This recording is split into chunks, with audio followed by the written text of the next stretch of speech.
ഗുരുതരാവസ്ഥയിൽ ആശുപത്രിയിൽ കഴിയുന്ന കഥാകൃത്ത് MD വാസുദേവൻ നായരെ സന്ദർശിച്ച് MN കാരശ്ശേരി. കഴിഞ്ഞ 5 ദിവസമായി കോഴിക്കോട് ബേബി മെമ്മോറിയൽ ആശുപത്രിയിൽ ചികിത്സയിലാണ് MD. അദ്ദേഹം ICUവിലാണെന്നും ശ്വാസതടസ്സം അനുഭവപ്പെട്ടതിനെ തുടർന്നാണ് ഇദ്ദേഹത്തെ 2 ദിവസം മുമ്പ് ഇവിടെ അഡ്മിറ്റ് ആക്കിയതെന്നും കാരശ്ശേരി മാധ്യമങ്ങളോട് പ്രതികരിച്ചു. പ്രാണവായു ഓക്സിജൻ കുറവാണ് എന്നാണ് ഡോക്ടർമാർ പറഞ്ഞത്. അപ്പോൾ ഒന്നും പറയാൻ കഴിയാത്തൊരു സന്നിഗ്ധാവസ്ഥയിലാണ് അദ്ദേഹം ഉള്ളത്.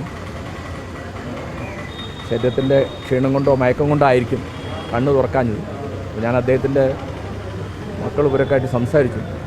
അപ്പോൾ ഓർമ്മയും കഥയൊക്കെ ഉണ്ട്, പക്ഷേ സംസാരിക്കാനോ ശരീരം ചലിപ്പിക്കാനോ ഒന്നുള്ളൊരു ശേഷി ഉള്ളതായിട്ട് തോന്നിയില്ല.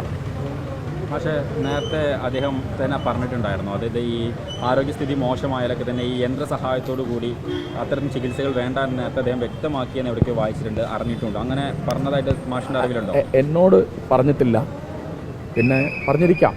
പൊതുവേ MT ഈ തരത്തിലുള്ള സംഗതികൾക്ക് വലിയ താല്പര്യമുള്ള ആളല്ല.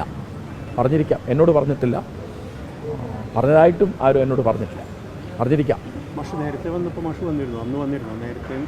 ഞാൻ ഇതിനു മുമ്പും വന്നിരുന്നായിരുന്നു, നിർഭാഗ്യവശാൽ. News desk Magnavision.